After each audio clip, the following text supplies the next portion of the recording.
Welcome back to BRAP. Quick, very impromptu BRAP rant, by the way. Wasn't planning on ranting or podcasting today, but saw some things come across the timeline, and I wanted to discuss these things that came across the timeline. One is this rumor of another big Xbox exclusive coming to PlayStation 5, and another interesting narrative, I guess, that's been going around about Final Fantasy 7 would have sold more on Xbox, apparently. So we're going to talk about those two things, but we're also going to, by the way, it's kind of an open mic night, or I should say open mic. Just feel free to ask me anything you want to ask me in the chat as well.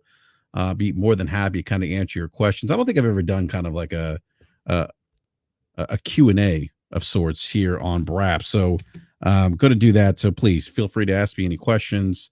And also want to give a big shout out to everyone in the live chat who has joined me for this very impromptu BRAP rant. So I see some of the usuals here: Otacon Ocelot, Defloyd, RPG88, Hiddle Silverlight, Sam C. Welcome, guys. Thank you. So welcome, ladies and gentlemen. Thank you. Thank you for joining me again. This very impromptu BRAP rant. So as I mentioned, definitely feel free to ask me any questions, gaming related or not. So by the way, we do have news of a new Mario movie coming, set for April 2026. So the same team returns for the sequel to the 2023 hit. This is per GameIndustry.biz. By the way, if you're not reading GameIndustry.biz, you absolutely should. They're one of the last great bastions of gaming journalism. I highly recommend following them. They are wonderful. They are great. They're one of the best gaming news sites out there. And so a sequel to the 2023 hit that released last April. I'm sorry. Did it release last April? I don't know. Yes, it did release last April, if I'm not mistaken. It actually, in its opening weekend, generated about 204.6 million in the US and then generated 377 million globally. So to say the least, that was opening weekend. The film was a hit and actually ended up generating over $1 billion at the global box office by May of last year. So the sequel to this movie will release on April 3rd, 2026 in the US. So definitely looking forward to that. I love the Mario movie. I've seen it like 3 times. And Hey Hero Down Under. And I've seen it like 3 times. Saw it in the movie theater when it came out. Took my kids. Loved it. Had a great time. One of my favorite animated movies. Look, I got to say, I was very skeptical of Chris Pratt voicing Mario, but it actually worked. It actually worked pretty well. I was pleasantly surprised by it. Worked very well. So that's some Nintendo related news that came out today. And so I'm definitely looking forward to that. We did talk about on the last BRAP this past weekend. Unfortunately, I'm sure many of you have already heard, but unfortunately, new AAA game developer Deviation Games is closing. They were working on a original AAA IP for PlayStation, but they have since shut down. Looks like Deviation Games, unfortunately, whatever game they're working on doesn't look like Sony's going to be moving forward with that. So per the chief HR operations officer, Christy Stoll, she announced this on LinkedIn. She said, "It's with a heavy heart that we announce the closure of Deviation Games. I want to express my deepest gratitude to our entire team. Thank you for all your hard work, dedication, and contributions to Deviation. I'm incredibly grateful for the opportunity to have worked with each and every one of you." So yeah, this is just another 2024 is going to be one of those years that we look back and discuss the great, what I'm calling the great layoff year of the gaming industry, and where studios have closed.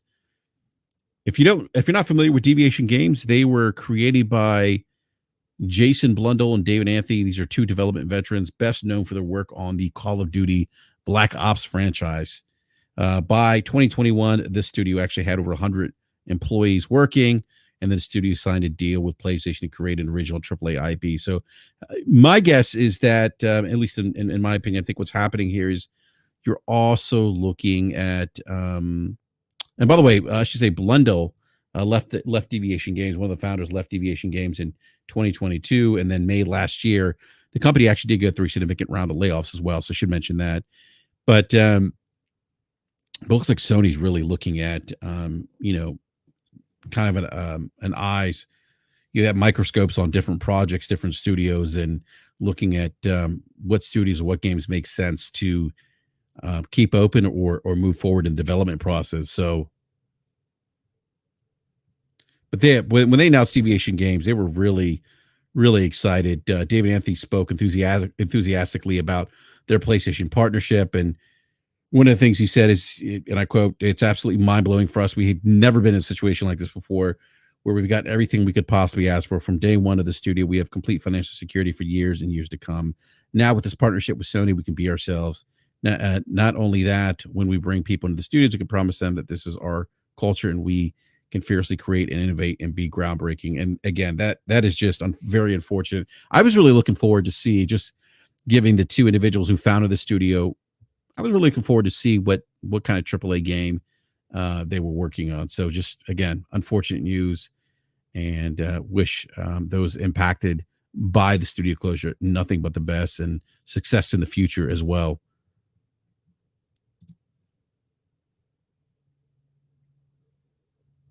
Brian, he says, people like to ignore the fact that lockdowns of 2020 created a bubble in home entertainment. Sorry, but the pandemic has been managed, so that bubble's pretty much on the way to popping. I would say the bubble's already popped, Brian. But yeah, I mean, I think that's a great point. A lot of people measure the console space at a very high of highs, which was during the pandemic when all of us were at home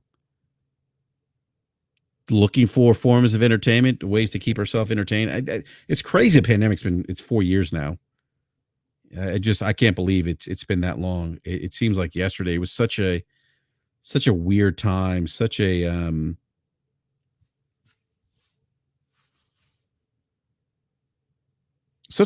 weird time, and very stressful time for many. And yeah, just one of those things we'll look back on, and my kids certainly will look at and probably share with their kids the pandemic of 2020. So.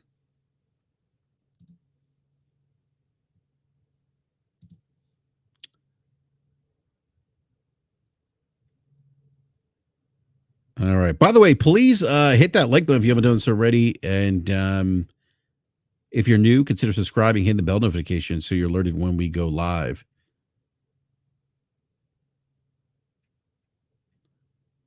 All right. So those are some of the more recent news stories right now that I just came across late today. Per GamingTree.biz, again, check them out. One of the last great bastions of gaming journalism. Big fan. Big fan if you can't tell. I always speak highly of GamingTree.biz. They have features, news, events, newsletters, video game jobs. Just a great website.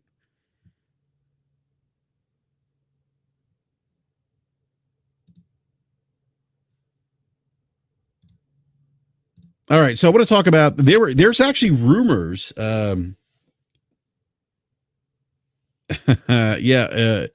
Alias, we will discuss that here shortly, sir. So what's crazy is that there was another rumor that just came out this past weekend by somebody in the Xbox community that said they had heard from 3 separate sources that Hellblade 2 was going to be coming to PlayStation 5. And Windows Central has since, I don't think the Windows Central actually published a report debunking this, but Jez Corden actually tweeted out that per his sources that is actually not something that's in motion or in development at the time. But it kind of begs the question, and I think all of us kind of thought that this would be the case at any time an Xbox exclusive comes out, that it's always going to be the question. The natural question is always going to be, will this game go multi-platform, multi-console platform?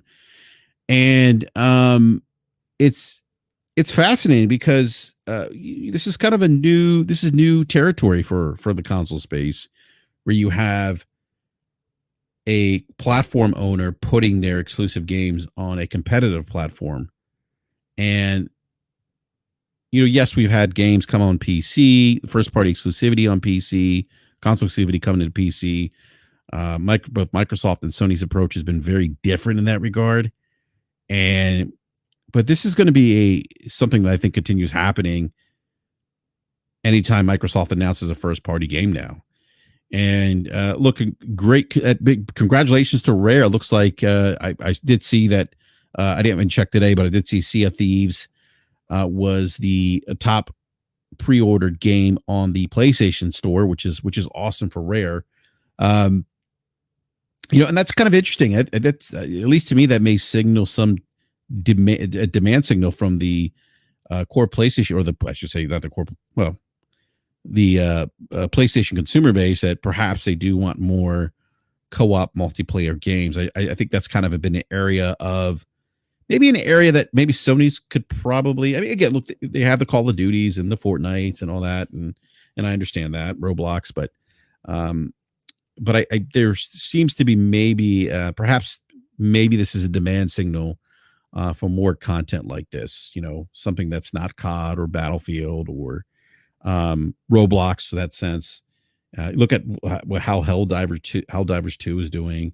So that's awesome that Rare's seeing that what looks like initial success. It's going to be interesting to see what the concurrent player count is on PlayStation 4 Sea of Thieves.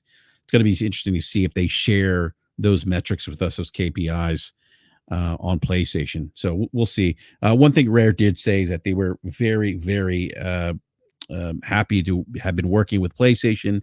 They complimented PlayStation on being very helpful throughout the port process and providing them support throughout the process as well. So, it's going to be interesting to see how Sea of Thieves plays out. Now, I am not a Sea of Thieves fan. I played it. I think I may have played the beta. Was it in beta? I don't remember. Maybe it was in beta and I played it in beta, but I played it, and I haven't played it since they did the Pirates of the Caribbean DLC. So I'm not sure when that was. Played it with Crap Gamer, Mooch, and Worrywart, and just really didn't have fun. The water, the water looks great in that game. I think it's one thing that I can remember with Sea of Thieves, that the water physics look amazing in that game, but just not really my thing, my bag. I know it's gained a good community on the Xbox platform, which is awesome, but again, not something that I really got into per se. So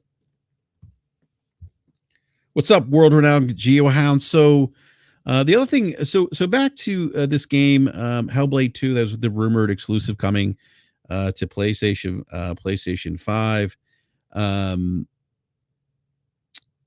I just again, it's gonna be one of those things that is going to be discussed with every game they announce now. I think we can all expect that. I mean, I think part of, and I said this on a recent BRAP, I think it was this past weekend, where I said I thought that Phil Spencer kind of, with the whole Helldivers 2 thing, asking, who does Helldivers 2 benefit? And Phil should know that answer. He knows that answer, but I also think that part of the PR messaging and the word tracks that are coming out of Xbox seem to me, at least in my opinion, signal that Microsoft is trying to get their core base used to the idea that maybe third-party exclusivity isn't, or exclusivities or exclusives in general really don't benefit anyone. And so if they buy into that marketing, if you will, into that sentiment, that mindset,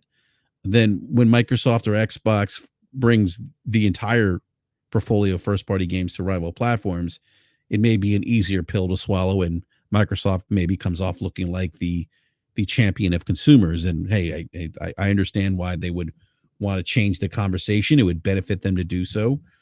Certainly would, I think, ease the transition, change the mindset of their core base to, hey, you know what? We still get to play these games on Xbox, but hey, it's great Microsoft's bringing these games. It's going to be beneficial to studios. They're going to sell more copies. We get more players. I certainly think that from a more player standpoint, that would apply to live service games. It's one of the things that Sean Layden talked about in his interview with Dean Takahashi, I believe his name is, with I think it's a Gamer Rant or Games Beat, I think it is. I forget which website Dean works for, but although I did see some of the media reporting on what Sean Layden said, and there was a lot of the headlines of exclusivity is the Achilles heel of games, and Sean was relating to that particular comment to live service games, and he did a better. Actually, if you listen to the What's Up PlayStation podcast, they had Sean Layden on. Big shout out to Bari and Persona, who had Sean Layden on this past Saturday. But Sean Layden discussed that in a bit more nuance than I think people got out of the article by Dean Takahashi. Where Layden, and even the article Layden says, with first party games, with single player games, that mindset of exclusivity being the Achilles heel, it's not really the same. It's not the same situation per se.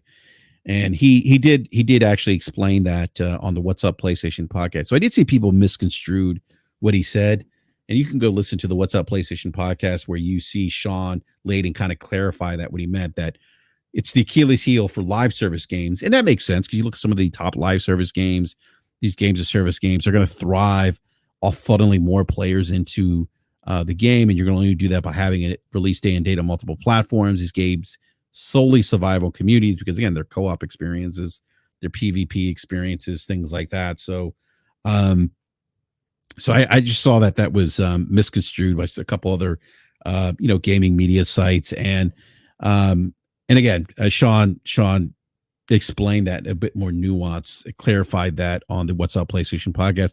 One of the things he also discussed, there's been a lot of conversation about day and date with single player exclusive games, and he said that he didn't think that he's like that the juice isn't worth the squeeze in that regard, going day and date with the exclusive single player game. So, and that's actually what we've talked about here.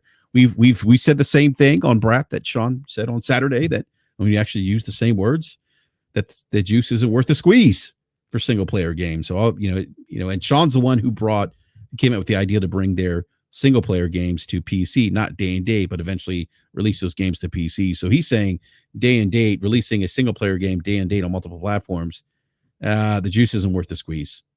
So again, and we've given kind of that business case here on BRAP. We've talked about it on numerous occasions.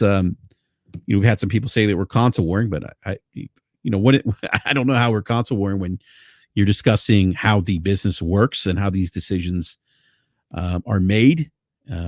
It's funny. One of the things Sean Layden said on What's Up PlayStation podcast on Saturday was that this is the video game business, and it is a business. This is a business like any other business. This is a business where people are in to make money, and so they're going to look at things that make financial sense for them to invest in.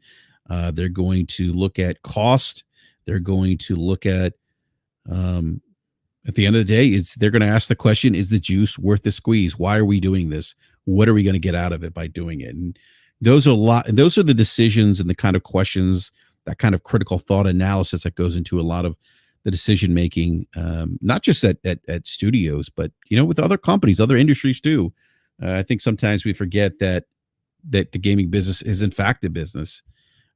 While it's a hobby to us, while it's a lifestyle, while it's entertainment, it is a big business. It's a,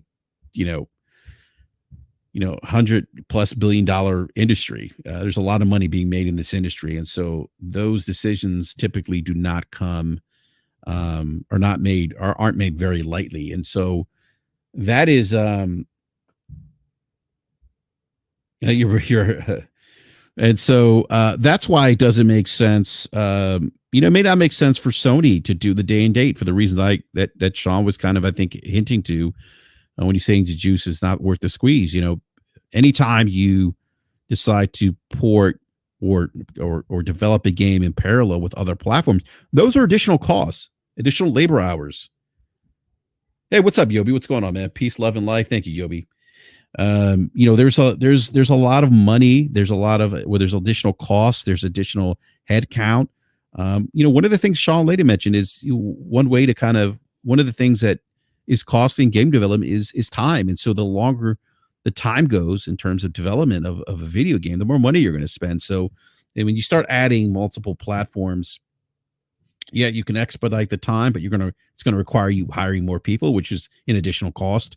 Or you're going to drag out the time with the headcount you have, and that's additional cost. And then there's QAing and things like that, and then there's going back to fixing bugs and things after release. And sometimes those bugs don't get fixed because financially it may not make sense. I know a lot of us are like lazy devs, but a lot of it's not lazy devs per se. It's just that you know it's a lot of it's the bean counters, asking those questions and whether or not it's worth the juice is worth the squeeze. So it may not make me happy as a consumer at times, but I certainly understand the business aspect of it. And if it's something that I would say as a consumer is something you're concerned about, then it's probably best to wait to buy games at release and maybe just wait and kind of see what, how those games are performing. I mean, there's so much information out there. You can get a good read on how a game is performing, either through a game review or maybe watching Digital Foundry or just, reading things on Reddit or, on a social media platform from players who are playing those games. So that is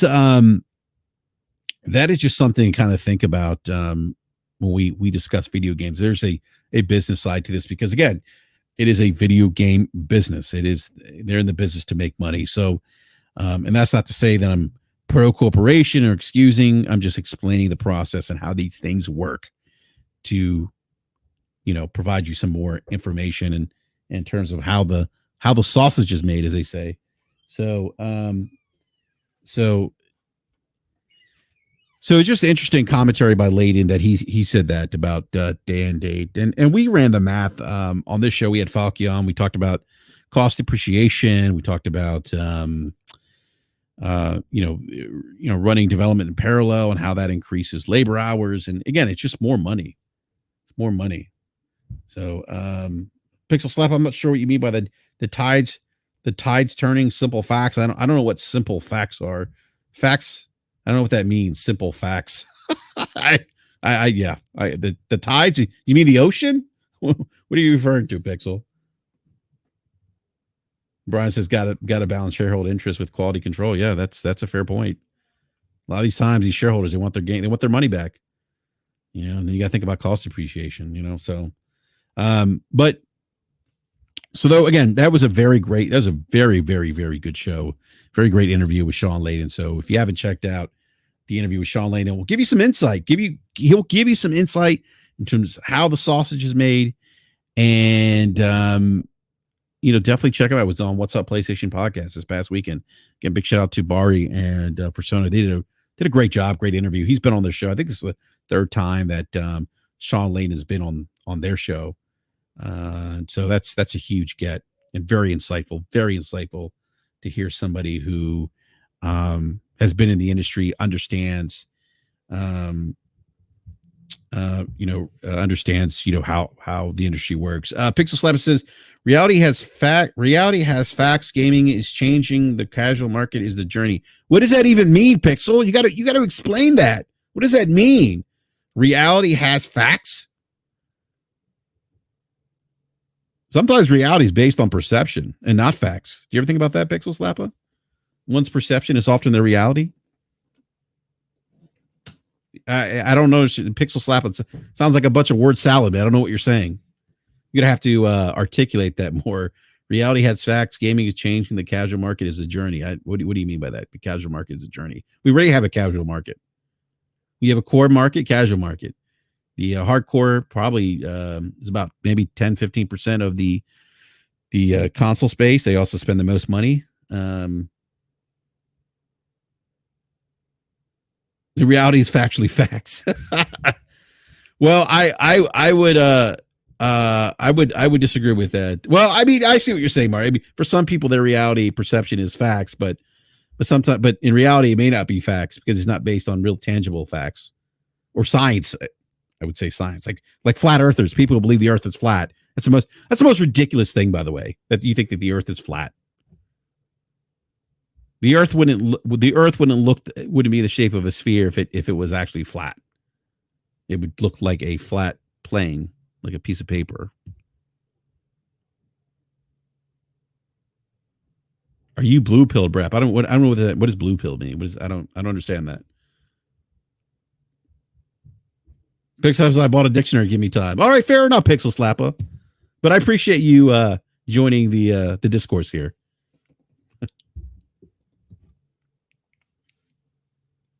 Yeah, what do you mean by blue pill, Brap? Look, by the way, I did say that you can. I don't mean Viagra is saying the Matrix. No, I don't even remember what the blue red pill was. The blue pill like you can stay in the Matrix or you can get out of the Matrix. I forget. Yeah, Atacon, I can't believe he's a flat earther. He's a very nice guy.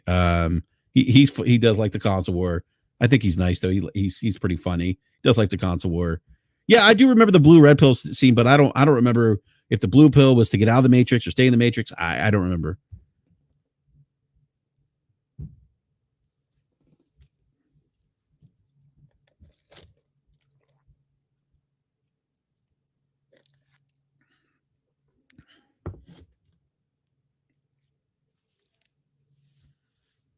A flat earther spends $20,000 on a do-it-yourself experiment that accidentally proved the planet is round. Was this true? Because that's funny. Neil says red pill was to leave. I think maybe it was to leave. I don't remember.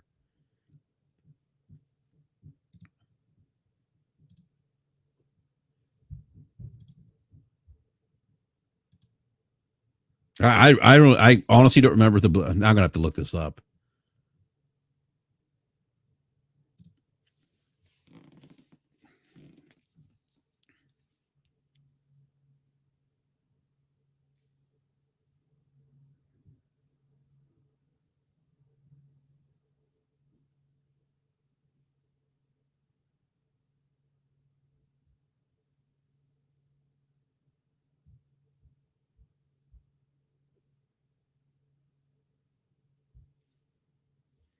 All right, sorry about that. BRAP only knows one blue. The Viagra pill.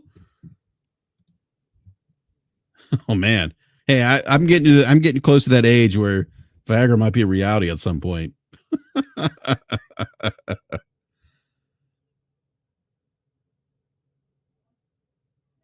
Oh, Jay, I just stopped talking. I was reading something. I was reading an article.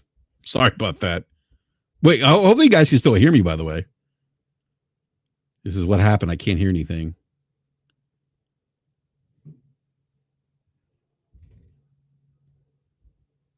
All right. So one of the narratives that I've been seeing. By the way, let me know if you guys can hear me. Okay.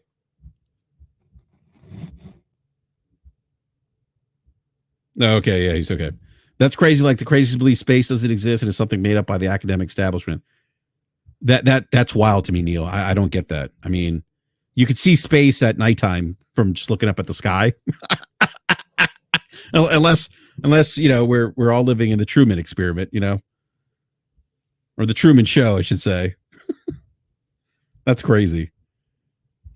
I will say this: I've always thought that, like, this sounds I'm totally going off the rails here, but I've always thought that perhaps the multiverse is a real thing. I mean, like, we all have dreams. You ever have dreams about people you've never met? I mean, maybe we met those people in a different life, or maybe there's a different version of us across the multiverse.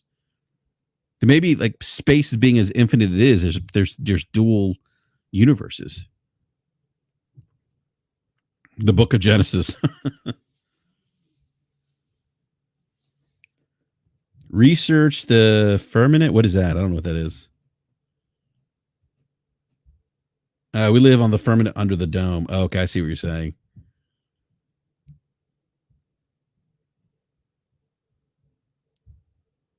Yeah, again, I tend to lean on the side of science, and the scientific method. I don't tend to lean into conspiracy. I know there's people who think that us landing on the moon was staged.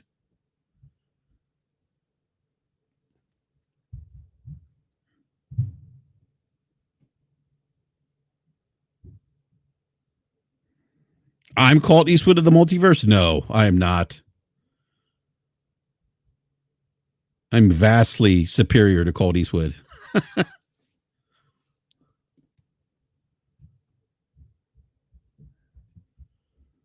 Neil said Greeks and Mesopotamians knew that the Earth was a sphere. Yeah, how did the Greeks get it? What is Psalms 19, chapter 19, verse 1? What is that about?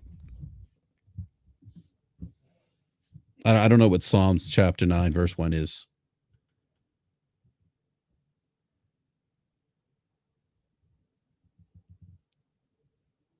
I don't want to read it. That's why I'm asking you. Get this work? I don't want to read it.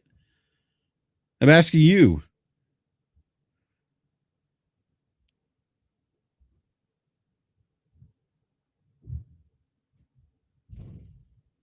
Dreams are just a way to tap into the collective unconscious, BRAP. That's the fourth dimension. I don't know, man. I think that collective unconscious is part of a multiverse. Of course, that's just I have no way to prove that, or obviously I have no way to prove that. It's just something I've always thought about. Like, what if? If you build it, they will come. Yeah.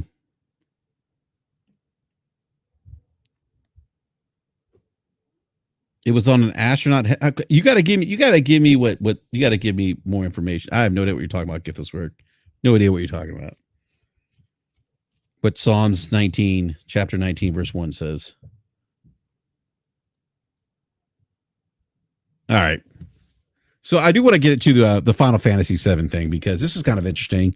This is a narrative that's been going around that and it really started when some of the content creators out there were saying that I know Paris had opined that he thought it was criminal that that Final Fantasy VII wasn't on the Xbox, that third-party exclusivity should be a thing. Look, the reality, and he since did retract that a bit, because the developer of Final Fantasy VII said, look, it was like being able to, the fact that they only built that game for the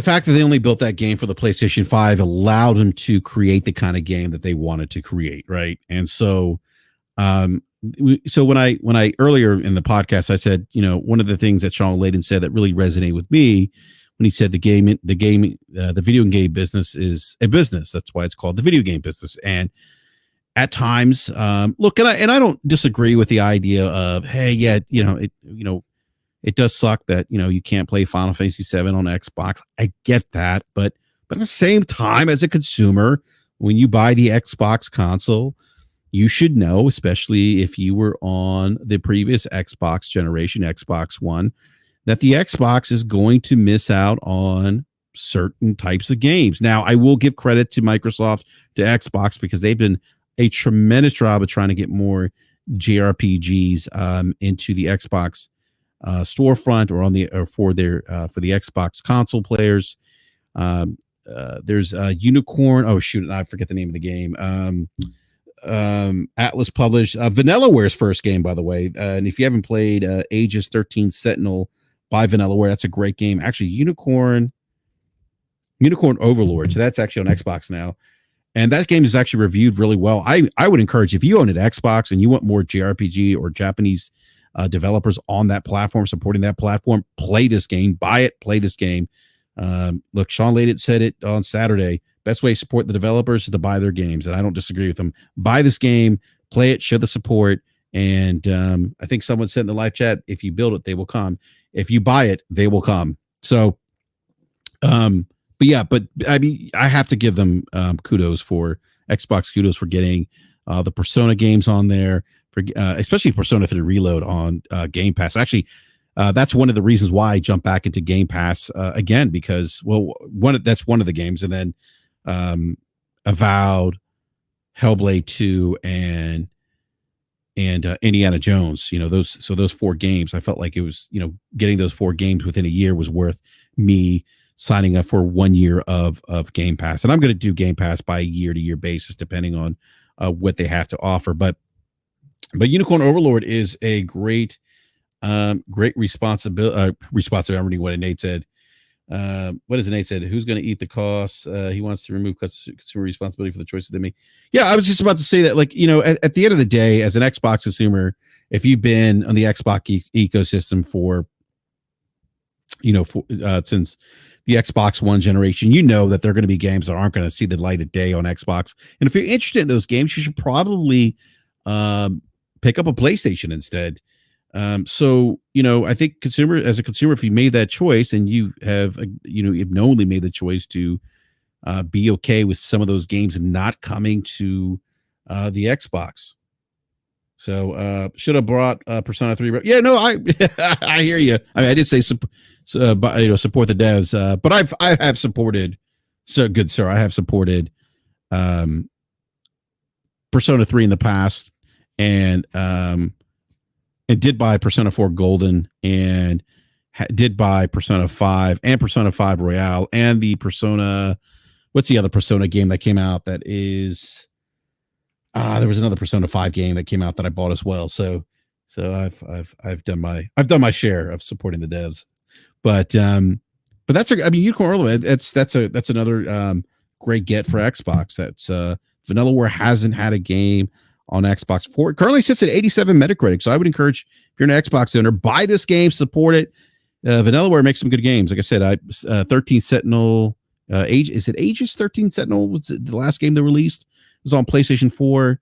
Unicorn Overlord sort of reminds me of that game.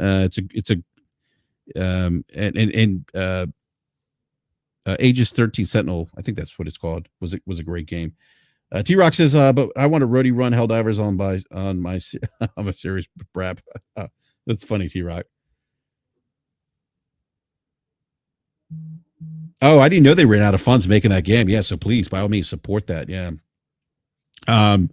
So, but yeah, I mean, there's been a lot of talk about Final Fantasy VII. You did see some talking points coming out about the game not selling as well in its first week in Japan, and people were arguing, well, if it had released on Xbox, it would have sold better. So I do want to talk about that, because the devil's always in the details. And again, this is one of my pet peeves with the discourse, the gaming discourse, that people tend to make, as Logic likes to say quite a bit, these hand wavy comments, and they don't really provide the nuance that these conversations deserve. And that's why each and every one of you have come to BRAP, because you want more nuance with regard to the gaming discourse. And if you're looking for that, if you're new, then you've come to the right place, and you should subscribe and hit the bell notification so you're alerted when we go live. And by the way, we have about 101 people watching. Please hit that like button if you haven't done so already. It helps out the show. Appreciate the support as always. So that narrative was going about well, had it released on the Xbox, they would have sold more. But here's the thing. I'm gonna pull something up here, and this is why I do wish that certain content creators would actually take time, do their due diligence, and so they can provide their listeners an informed perspective on what the reality of the matter is, and instead of making these hand wavy, these very generic statements. Look, I don't have issues with people having an opinions, but as I always say, you're entitled to your own opinions. You're just not entitled to your own facts. And I really wish the dialogue was more fact-based from that. And hey, look, if you want to opine after the fact, after presenting the facts, then that's fair, whatever. If you want to, but please do your research. Don't purposely try to mislead your listeners. I think that has a ripple effect across the timeline, if you will. And it does, in a sense that it just drags down the conversation. It spreads misinformation and disinformation. As I said on the last BRAP rant, we have enough of this in real world. Gaming is an enjoyable entertainment. It's a hobby. We have fun playing video games. I just don't see a reason why there needs to be misinformation, disinformation. We get it enough outside of gaming. I don't think we should have it in entertainment, in my opinion. All right, so I want to discuss something here with Final Fantasy 15. Well, Final Fantasy 7, I should say. I'll get to 15 here in just a second.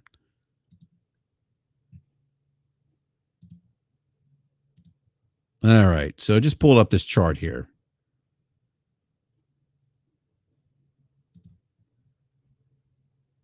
All right. So this I'm gonna share this chart here because this shows.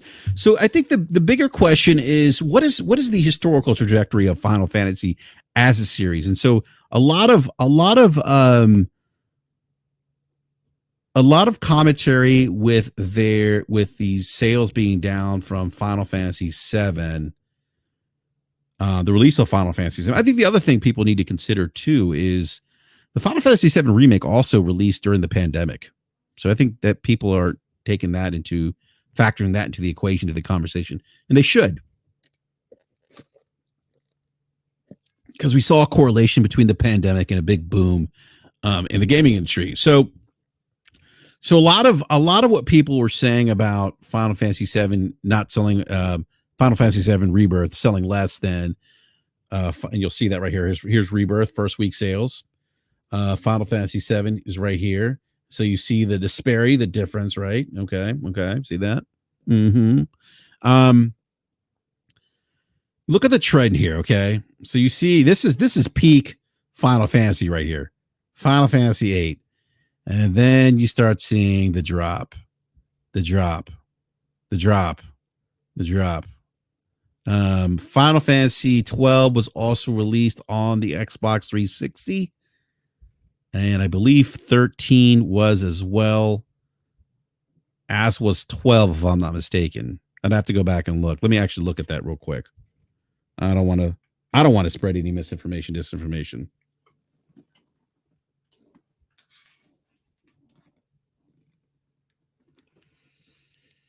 All right, let me take a look here. Final Fantasy 12. All right.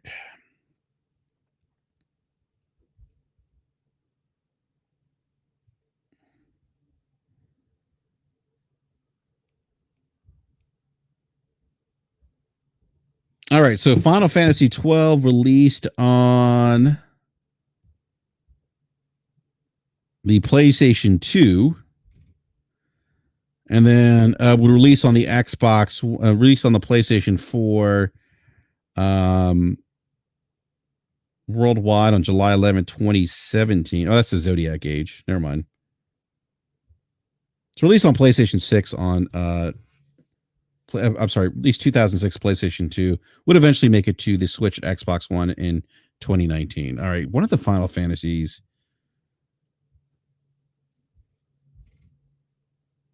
Where's the other Final Fantasy 13? Hold on a sec here.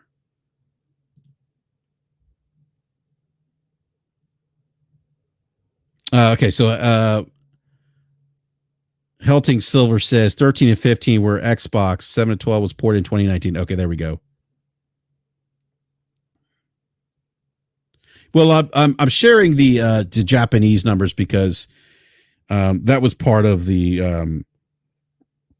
I think that's where this narrative was coming from initially. That the initial reports of Final Fantasy VII Rebirth coming out of Japan were that it sold like 30% less or something in its week one compared to Final Fantasy VII Remake. And then people were then extrapolating or taking that and saying, well, had released on Xbox, it would have sold more.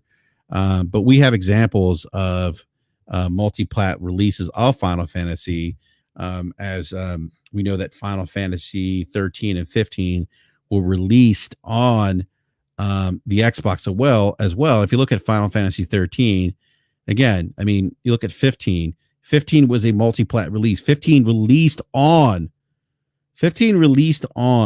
the Xbox One. It was a multi-plat release. And look at the downward trend here. I mean, I point this out because I think it's important to understand the historical trajectory of the franchise. If you're going to opine and say things like, oh, it would have sold better on Xbox if it had released, or it would have sold more if it had been released on Xbox. I mean, and this goes back to the conversation we had about, is the juice worth the squeeze? Look at Final Fantasy 15 here, released on PlayStation 4, Xbox One, multi-plat release. Okay. It sold slightly better week one Japan than Final Fantasy VII Remake. Again, COVID, so we have to think about that. But just look at the downward trajectory here. Okay. Even 15, if you're gonna make the assumption that releasing it on the Xbox or multi-plat would have increased sales, why didn't it do it on 15? Why didn't the Xbox help it there? and I don't say this to console war. What I say is that perhaps the obvious is that you may have a scenario where Final Fantasy games typically sell better on the PlayStation, and they don't necessarily on the Xbox. Okay.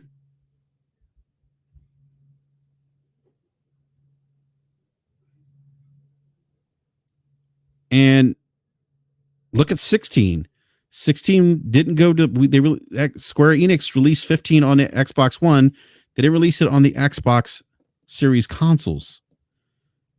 So if you remember what I said, I mean, this goes back to is the juice worth the squeeze? And developers will very much look at they'll look at these data points. They'll look at how much do we spend to release this game multi-plat. Did we make money back on one platform and the development and time that we took to develop that game for that specific platform? They'll look at that, and they'll ask the question: does it make sense for us? Why are we doing this? Is the juice worth the squeeze? So, I think this is important to understand, because it isn't an issue of, oh, well, the game didn't release on multiplat, that's why it's doing worse. We're looking at this chart. We can see that's not necessarily the case, because there are exclusive releases here on this timeline, but you do see a gradual decline here from 2011 on of the Final Fantasy series. Just a little food for thought.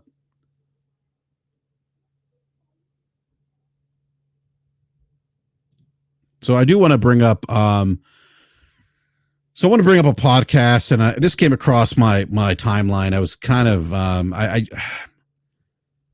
it's kind of unfortunate to hear this take, because I think this take was very misinformed, and I'm going to play this clip here in just a second. But again, if you're going to say these things, I think it's important to do some due diligence, do some research, and really look at understand the trends that you're talking about here. Don't spread misinformation, disinformation. Don't lie to your viewers. I think you owe that, you owe your viewers a responsibility. I know some people don't care because they're just looking to monetize, so they just don't care about what they say. They're going to say whatever they want to say because it drives clicks. We're not trying to do that here at BRAP. We're trying to have an elevated level of discourse as it relates to the gaming industry and video games. So I do want to share this, excuse me, this video here. Give me just a second.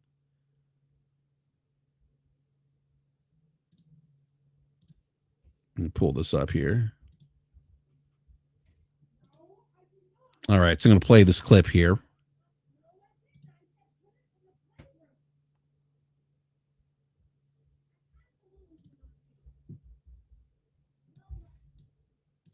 If numbers matter to anyone that watches this industry, all you got to do is look at MLB The Show, which is being played 6 times more than any Sony player. That should tell you something. Final Fantasy 7.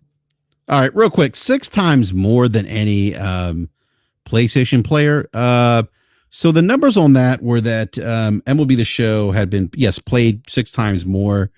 But that's also coming from Game Pass. So the thing with Game Pass, we know that they may count somebody who played MLB The Show, someone who tried it for 2 seconds. It's more than 2 seconds, but you get my point. You get my point.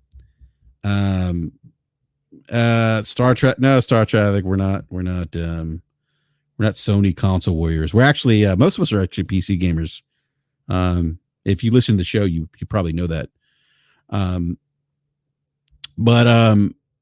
So yeah, that's a number. We don't know what the actual sales breakdown is. No, don't get me wrong.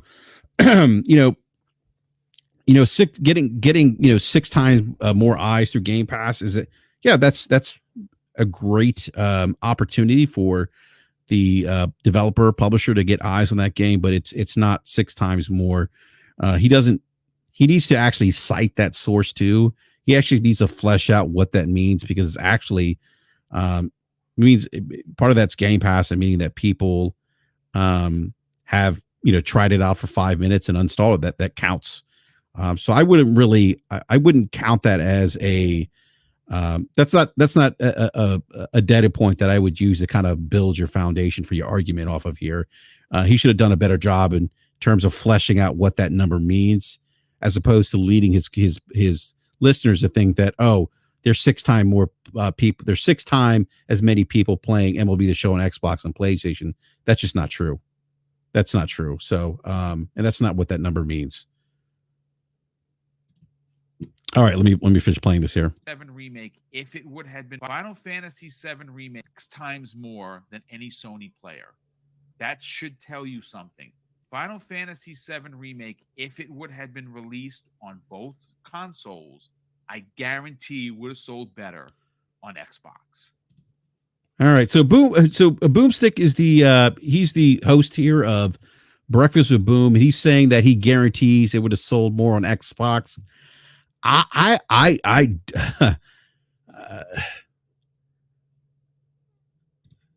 struggle with that, because I don't know how he knows that, how he can guarantee that, and I'll tell you, and I'll explain to you why here in just a second. I'm going to finish playing this video. Again, like those kinds of statements shouldn't be said. Like again, this goes back to, as content creators, we owe it to our listeners to be as accurate and transparent as possible, and not make statements based off emotion, based on how we feel about a particular platform of choice. Look, I get it. Everyone has a platform of choice. My platform of choice is not PlayStation. I almost said PlayStation because so someone said that we were a fake Sony. We're Sony console wars. My favorite platform is PC. And after that would be PlayStation and then Nintendo Switch. And I currently do engage in the Xbox ecosystem through Game Pass on PC. And look, whatever, I'm never going to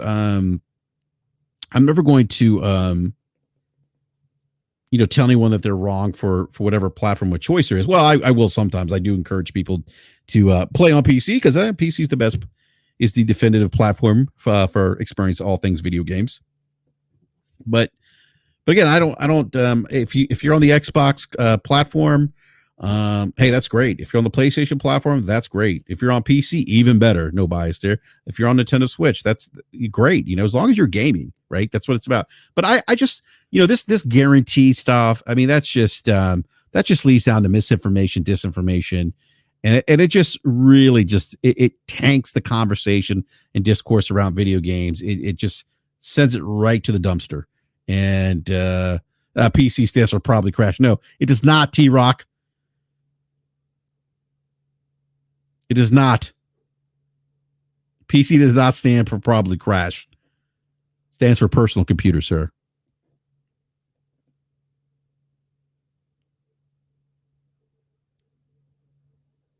All right. T-Rock, man. T-Rock, you need to make the jump to PC, sir. You have that nice OLED now? Come on, man. All right. So he guarantees that Final Fantasy 7 would have sold more here. I don't know how you can guarantee that. And I'll get into that in just a minute. What he should have done is he should have pulled some data points on this, but he's not speaking from I get the sense he's not speaking from a place of data. Rather, this is kind of more emotion. So let's finish watching this clip here. And you know how I know that? More people right now are playing Destiny on Xbox than on PlayStation. That's a fact. Okay, I'm not sure what Destiny has to do with. I'm not sure what Destiny has to do with Final Fantasy 7. First of all, two different games, two different genres, two different consumer bases. Also not sure where he got the data point that more people are playing Destiny on Xbox. I did a Google Bing search. I couldn't find any data points, any player count per platform. If it's out there, someone please share that with me. I haven't seen that. And if he has those numbers, he should present those numbers. He should say, look, This is the player count. If you are saying that it's a fact that more people are playing Destiny on Xbox than PlayStation, you need to provide that data. If it's a fact, how many? Because it isn't a fact unless you provide that number. Well, exactly. Anyone got a link for that? I mean, this is part of the unfortunate part of content creators that are they're just not doing the due diligence and not really elevating the conversation. Again, we have enough misinformation, disinformation outside of gaming. We don't need it in gaming.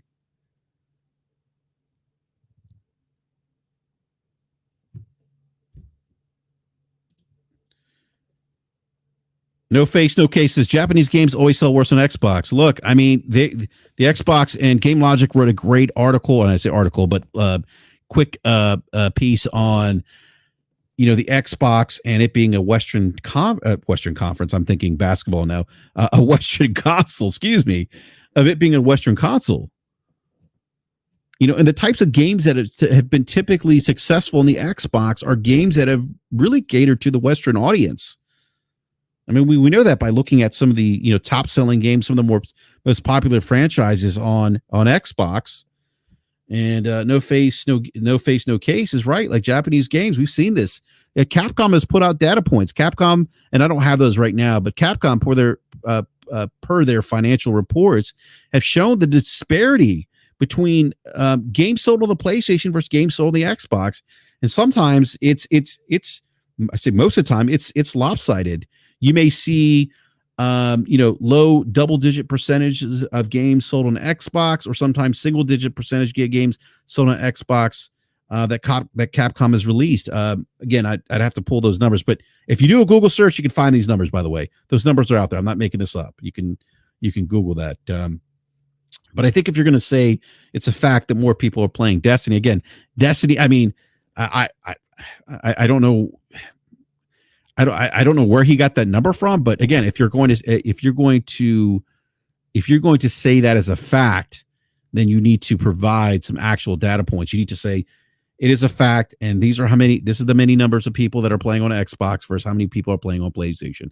But even then, I mean, I don't even see how. Again, two different games, two different genres. I don't know what one has to do with the other, to be frank. Yeah.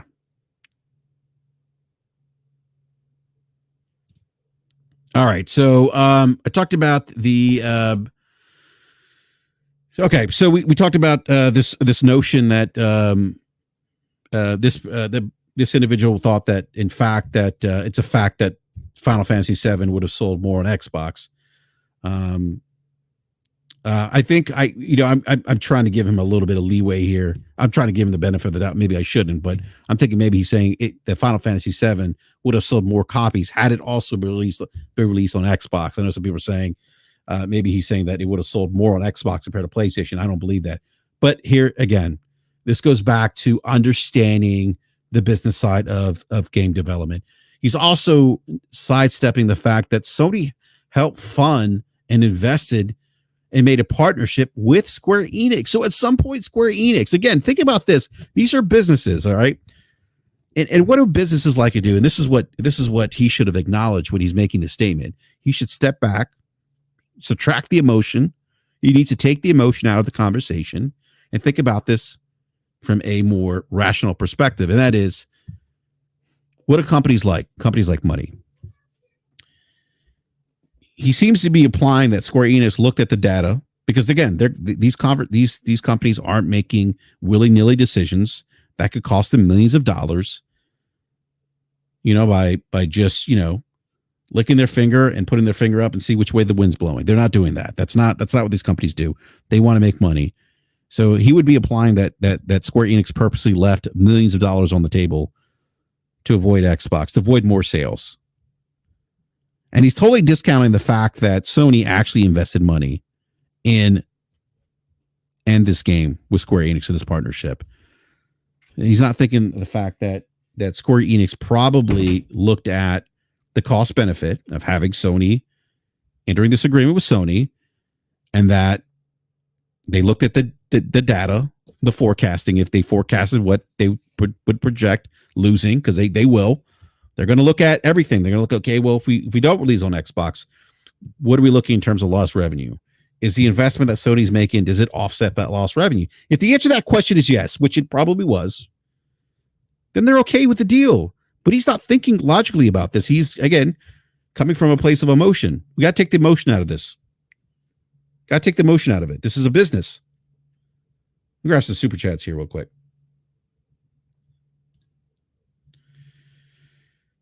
Shivetsu Prasad with the $5 super chat says, "Why are gaming journalists now demonizing exclusive? This is a lot of this is a lot of disingenuous now. Yet none of them bring up Nintendo. Why though? Well, I think part of it, unfortunately, is that Shivatsu, is that you are.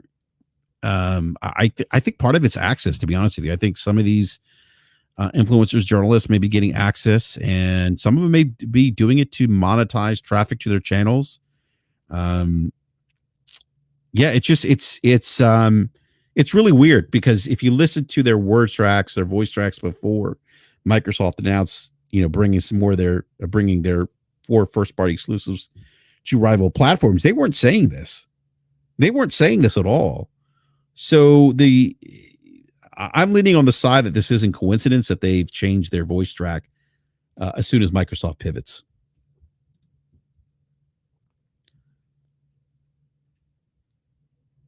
All right, we have Shavana Prasad with another $5 super chat. Thank you for the super chats again. Most competing businesses have exclusives. Streaming apps, restaurants, TVs, phones, cars, content creators are demonizing exclusivity since last month.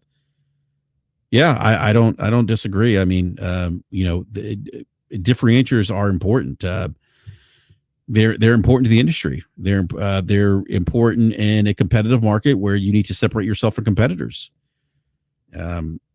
Yeah, it's just weird that people argue against exclusivity only in console gaming, but they don't do that probably for other entertainment or consumer product. I don't see people driving up to the drive-thru window McDonald's and yelling, "Hey, where's the Whopper? Why can't I get a Whopper here?"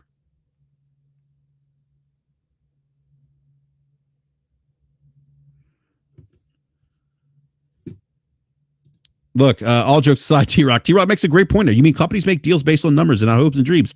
Absolutely. And that's my point. Like, he should take the emotion out of the conversation, okay? And look at it based on numbers. And I know he would tell me, "Oh, well, it's just my opinion. I'm entitled to my own opinion." Yes, you're entitled to your own opinion, but you're not entitled to your own facts. You're not entitled to mislead your listeners either, or to spread misinformation, disinformation. No one should be. If you feel like you're entitled to do those things, then that just means just a lack of integrity.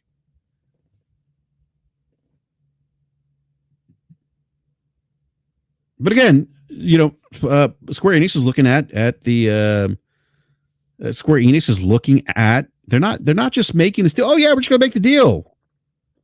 They're looking at, okay, if we don't, what's the additional cost of us developing the game on the Xbox? And they have a data point for this in Final Fantasy 15, which I'll share in a minute. They go, okay, last time we did Final Fantasy 15, it cost us X amount of dollars to also develop it for Xbox. And now, by the way, not only do they have to develop it for Xbox in Final Fantasy 7, the case, Final Fantasy 7 Rebirth, they also have to develop it for 2 Xbox SKUs that have slightly different hardware.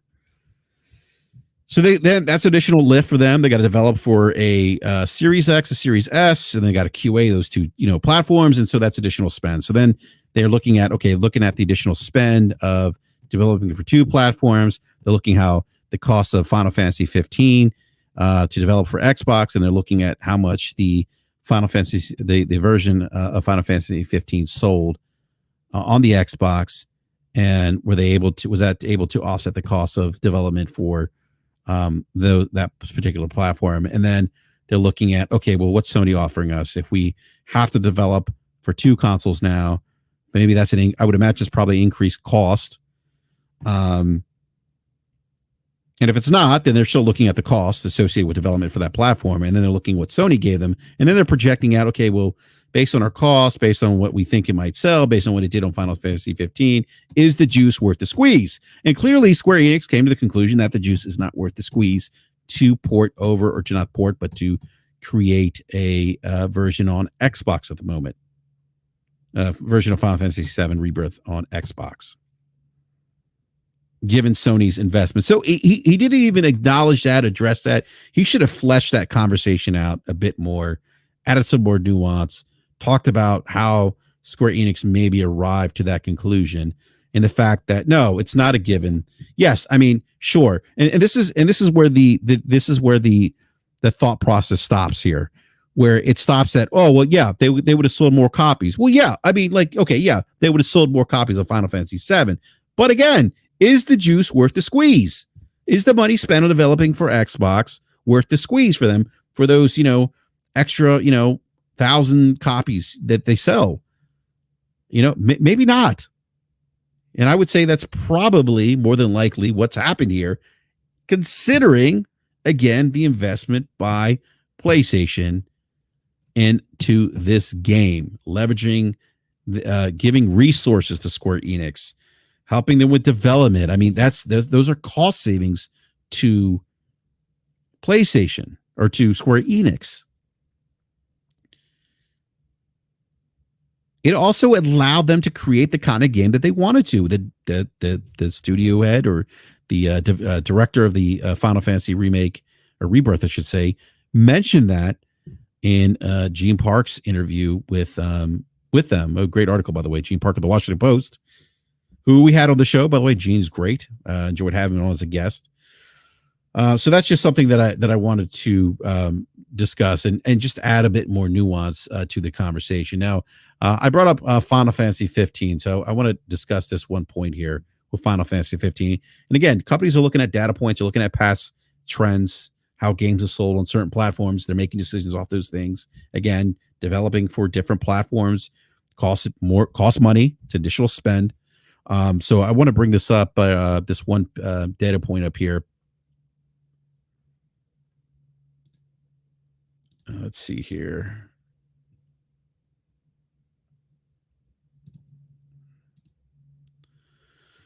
All right, so this is reported at the launch of Final Fantasy 15, the first week of sales for that particular game. Again, these were physical sales, and I know people, it's just physical, but again, I mean, this can give you a little bit of a trend here, right? And this goes back again to that idea that, yeah, PlayStation JRPGs tend to sell better on PlayStation. But as we know, 79% of physical sales of Final Fantasy 15 or PlayStation 4 counted for 79% of physical sales of Final Fantasy 15 at launch. By comparison, the Xbox One edition scooped just 21% of all copies sold. Now, when at the breakdown at the end here, the sales for Final Fantasy ended up actually being right around that 80% mark on PS4, and then ended up being about 9% on Xbox One. So,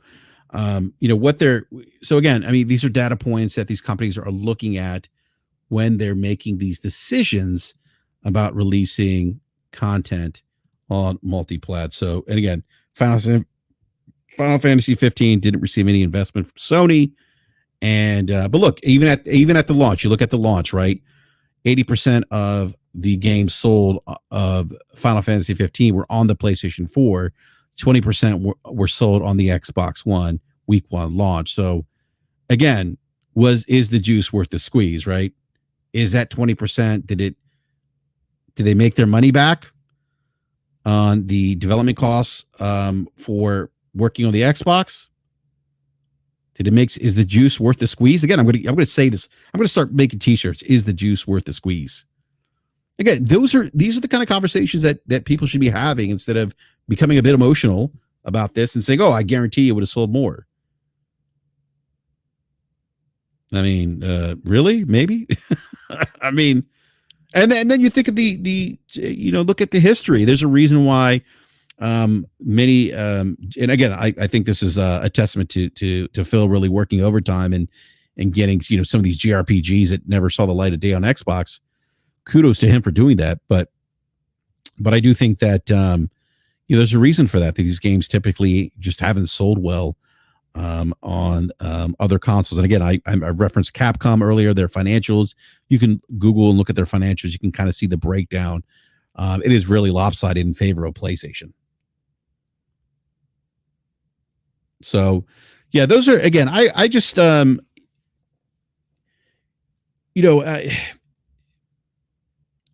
just wish that content creators would offer a bit more nuance and subtract the emotion out of the conversation and really dive into the numbers and really understand the business and how these decisions are made.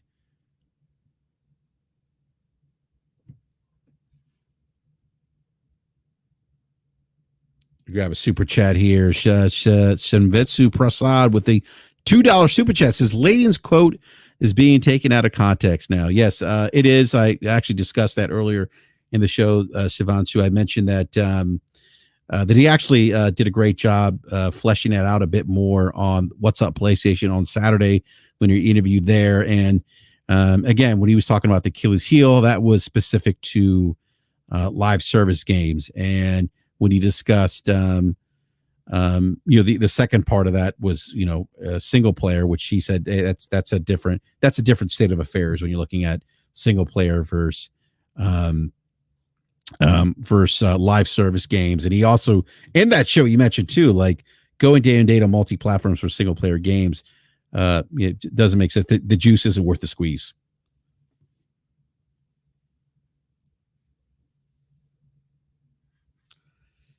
Yeah, Neil, and I don't disagree with your point. Sony does have a special relationship with, some of these Japanese developers like Square, Capcom. I mean, Sony actually had invested quite heavily many, many, many years ago in Square Enix.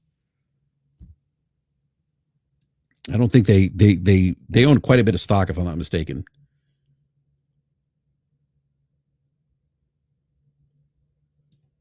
Alien Isolationist says Rebirth is the second best-selling PS5 game behind WWE worldwide. Is it? I haven't seen those numbers. If you have a link, Alien, that'd be great. I'd love to see that, but I haven't seen that. Actually, let me look at the final. Now I'm curious. Now he brought that point up here.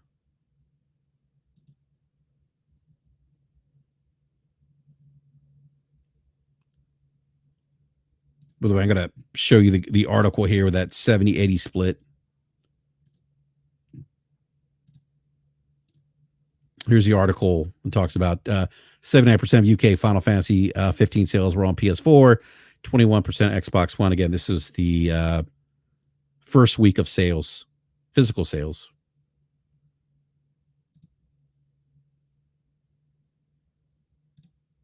All right, now I'm curious to see.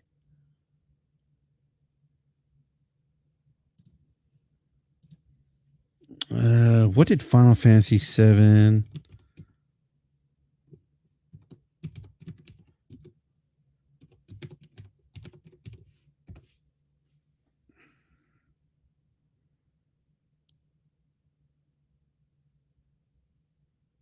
I need to go. I have to pull this later on.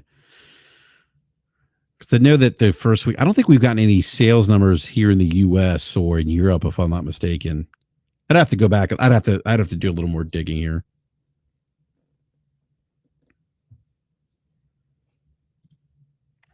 But I'm really enjoying Final Fantasy 7-15 Rebirth or I just said Final Fantasy 7-15 Rebirth. That doesn't even make any sense. I mean, I'm enjoying Final Fantasy 7 Rebirth. I'm about 19 hours in the game. It's a great game. I'm really enjoying it. For me, it's going to be in conversation. Game of the year. I know some people like to think that it's too early to discuss game of the year in March, but it's never too early, especially if it's a good game. So many games coming out, by the way. I mean, like we have Dragon's Dogma 2 coming out. What is that come? Is that this week? Oh, let me look.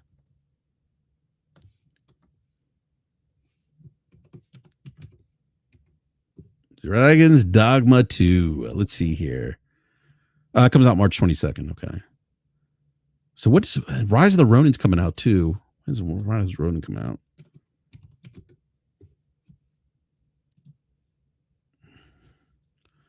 Oh, same day. I tell you that is depending on how Dragon's Dogma 2 is received and how those reviews come out. That is a that's a tight window, as they say.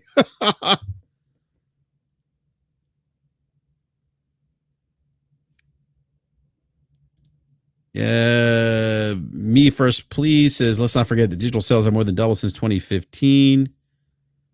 Okay. Yeah, but I wouldn't be surprised. But again, if you remember, I mentioned the breakdown there. Me first place at the end, it was like 80%. It ended up at the end of the day, it ended up being like 80% PlayStation, 10% Xbox, and rest PC for Final Fantasy 15.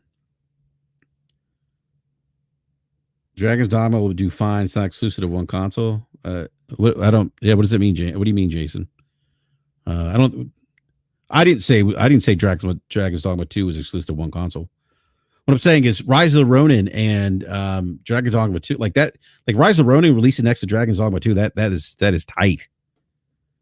Yeah, there could be some negative knock-on effect to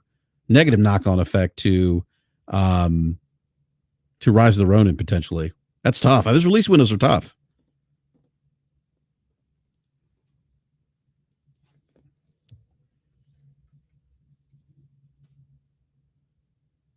And there's also Stellar Blade, which is coming out, which I didn't get a chance to play the leaked demo.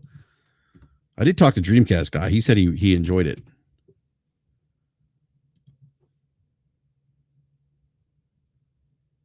Wait, what is Stellar Blade coming out? I thought that was March too. No, it's not.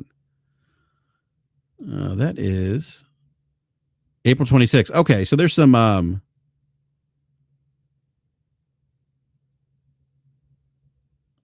there's some time between Rise of the Ronin and that game, but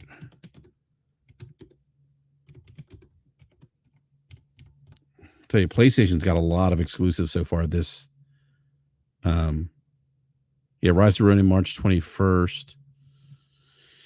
Yeah, PlayStation's got. I'm wondering if I always wonder like if this is a situation where they should have spaced out.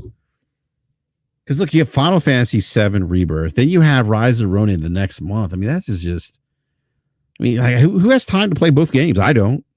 I'm sure there's some people that do, but I definitely don't have time to play both games. I mean, I'm gonna wait to see kind of what the critical reviews are of Rise of the Ronin before I make that decision to pull the trigger.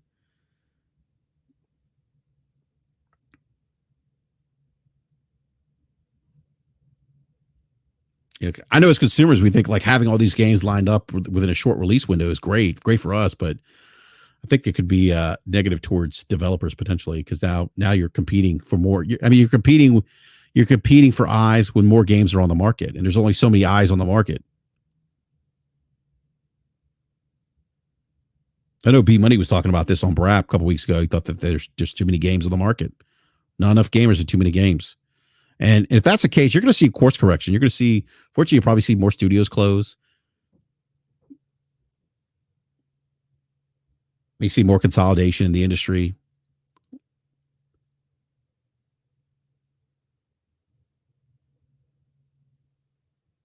Yeah, I mean, like I just don't know how you can keep this cadence up. I mean, you're competing for a limited set of eyes, and you have all these games. I mean, you're gonna have people that are going. You're gonna have developers that are gonna be negatively impacted by that. I think.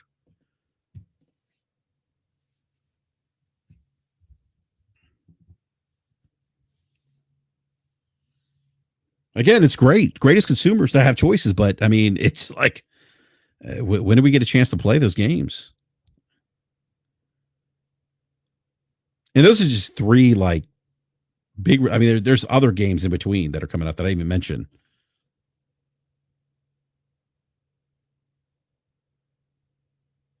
Actually says Last of Us 2, January, Final Fantasy 7, February, Rise of Ronin, March, Celebrate April, Sony planning in, what more is Sony playing? May, June, July, Silent Hill 2, Phantom Blade demo coming soon. Yeah, I don't know. It's going to be interesting to see what they have later on in the year. But yeah, I mean, so far it'd be early, the first quarter, not their fiscal quarter, but the first quarter of the year. I mean, they've put out what, one, two, I mean, they got a remake. sequel to remake Final Fantasy remake Rebirth. Or should I say Rebirth? They have a Last of Us remake. Then they have a remaster, Final Fantasy 7 Rebirth, Rise of Ronin. Yeah, they have 4 months of exclusive games that are exclusive content.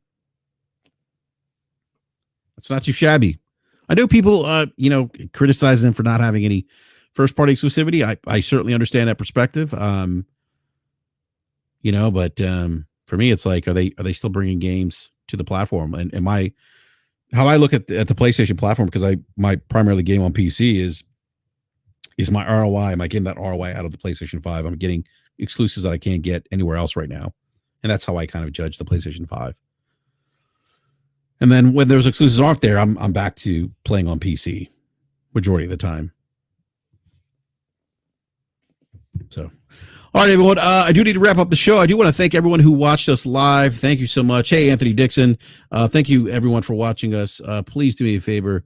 Hit that like button if you haven't done so already. It helps out the channel. And if you're new to the show, consider subscribing and hitting that bell notification so you're alerted when we go live. We are actually, someone asked me about what I thought about Sweet Baby Inc. I actually don't have any real opinion on it, to be honest with you. I frankly haven't been following that story. I did see that earlier in the chat, meant to address that. I want to thank everyone for joining me at this very, very impromptu BRAP rant. I appreciate the support as always. And let me know in the comment section what you think below about the topics we discussed tonight as well. And again, hit that like button. And if you're new, subscribe, hit the bell notification so you are alerted when we go live. Now, we will be back this Wednesday at 9 p.m. Eastern time for a regular scheduled BRAP. We actually are going to have Tim Dog back on the show. It's been probably a few years since we've had Tim Dog on. And Tim Dog was actually supposed to be on last week and wasn't feeling well. So Tim Dog will be on BRAP this Wednesday night at 9 p.m. Eastern time. So you definitely want to check out that show. We're going to talk about video games. We're going to talk about his thoughts on Microsoft's pivot as well. He's been very vocal about Microsoft bringing some of their first party exclusives to rival platforms. So that's going to be a great show, great conversation. So you definitely don't want to miss that. Outside of that, we are out. I should say I'm out. And want to give a big shout out to my co-host, B Money, Slow Mo Backslap, Gaming Forte, Game Logic. Just want to let those individuals know that I appreciate them, and there'd be no BRAP without those gentlemen there. So thank you. And we'll be back Wednesday night at 9 p.m. Eastern time. Until then, everyone, have a great night and enjoy this evening playing some video games. We'll see you Wednesday. Thank you.